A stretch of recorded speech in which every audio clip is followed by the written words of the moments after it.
Alright guys, so today I'm going to show you how to edit something on Bambu Labs. We're just going to find something pretty easy. So I've got the AMS2 Pro, and I'll show you all my current setup when it comes to filament.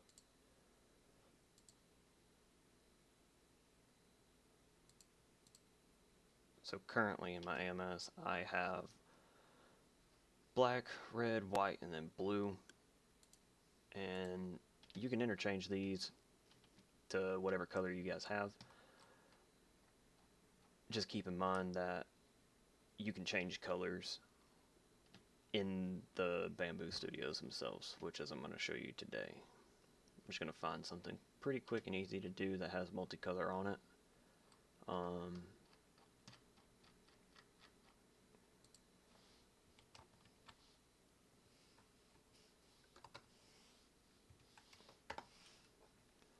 Something pretty quick and easy. We'll do this. Something pretty easy. I always find it better to click the printer that you have, which I have the P1S. You'll click download and open, and then whatever project you have before, it'll ask if you want to save it. I don't, because I usually see the project through till the end. Now every once in a while you'll have something that has a wrong file or something's wrong with the file, so you'll have to either reprint or make some tweaks. So in this setup it automatically selects the A1 mini, which I don't have, so I usually switch now.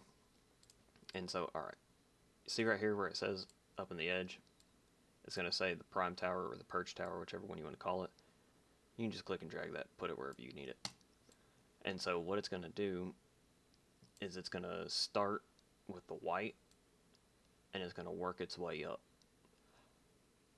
And whenever it needs to purge, it'll put the filament up here in the top left corner. And so from here you can change the size of it. So I'm going to change the scale to about 80. And so what you can do is, other than the click and drop drag right here, you can just go up here, hit 80, and then it'll scale it all the way across the board to make it look even. And then if you go here to the quality, it'll go into a little bit more of the dimensions on everything. Same thing on the strength. The strength is probably the most important tab, and this is why I always go here first. Is it'll talk about the patterns of which the nozzle is going to go, whether you want it to go concentric, butchered that word, and it'll tell you a little bit more about the strength. And I always like the gyroid option for strength builds. Right here on the infill, this is where it's talking about the rectangular, is it's going to crisscross itself on the inside. And then right here on the sparse infill, this is when it's going to talk about what's going to keep this from breaking. So usually it goes to grid. I go gyroid, it's a little bit stronger. And then right here on the infill wall overlap, nope, I was wrong, sparse density. This is the amount of filament that's going to go on the inside. So right now it's sitting at 15%. And so if we slice this, it says okay, nothing's wrong with it. Right now it's going to take 56 minutes and 40 seconds. But if we go here, let's say we go 8%, we're going to have to slice it again. So we dropped it a couple minutes, we saved a little bit more filament. So right here it's going to show you exactly per filament, by filament, how much it's going to take, right? So it's going to take 15 grams of my white, 2.45 of my black, and about 7.5 of my red. All in all, it's going to cost about 63 cents, but if everybody that uses filament, that's not a whole lot. But all in all, it's going to take about an hour. So we're going to go here, we're going to go print, and then right here is where it's going to pop up what filament you have in your AMS. So it's going to tell you which slot they're in. So I've got my red, then I've got my black, and in A3 I've got a blue, and then I've got my white. You're going to make sure you're setting your printer, you got your build plate. I'm going to do the time lapse for the video, and you're just going to click send. And what this is going to do, it's going to save it, it's going to send it to your printer, and then once it hits your printer, it'll pop up this, and then from here is going to go ahead and start the process of warming up, heating up the bed, heating up the nozzle temp. You can see up here in this corner right here. And once this starts going, this is what I like about Bambu Labs, is you can actually watch the live stream of it while it's going through. And this is probably one of my favorite features, is because if I'm at work or I'm out doing something and I'm printing something like a long print, which some of the prints usually take, you know, a couple hours, or my longest print was 14 hours, 14 or 15 hours. And what I do every now and then is I will periodically check in on it like this. Is I'll pull it up on my app and I'll make sure that it's working right, because if you get a blob, it can mess up the entire print.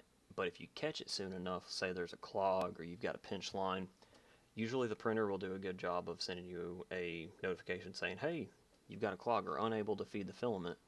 And what it'll do is it'll allow you to go fix that issue and then continue without messing up the entire print. Otherwise, you could get 13 hours into a 14-hour print, not get this error, and you come back to a giant blob, and you just wasted all that filament and all that time.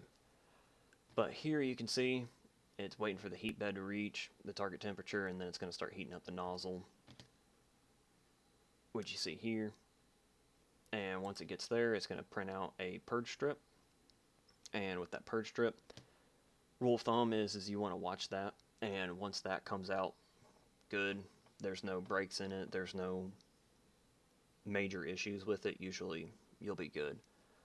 So what I'm going to do is I'm just going to let the time lapse go, and once the time lapse finishes, I will throw that into the video and show you what we got to do next. Alright guys, so as I was explaining before, this was the simple model that we printed, but now I'm going to show you how to change the color. So back at the start where we were before, you know, we had to move the purge tower. The scale is the same, 80, but let's say you don't have red. Let's say you've got, in my case, I've got blue. So what you're going to want to do is you're going to click it to where all of these options highlight. Then you're going to want to color paint, and over here you can change it to whatever you want. So in my case, like I said, I've got blue, so I'm going to click here, going to click fill, and it's going to automatically pick edge detection. And what this does is to where anything that I click is going to turn into that color. So for this case, bam. And it should turn this whole thing blue. And if it don't, you'll have to click this, zoom in,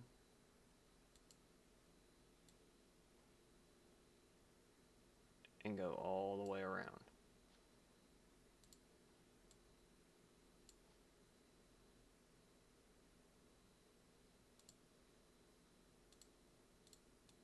Sorry, my bad. Connected same color. That's what you want to put. So now it should be like that. And just like that, you got a blue subscribe button.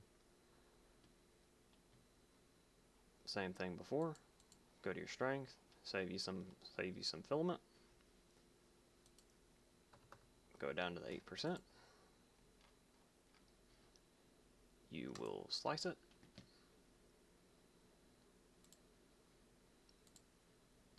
Click print, and again it'll automatically detect where that color is.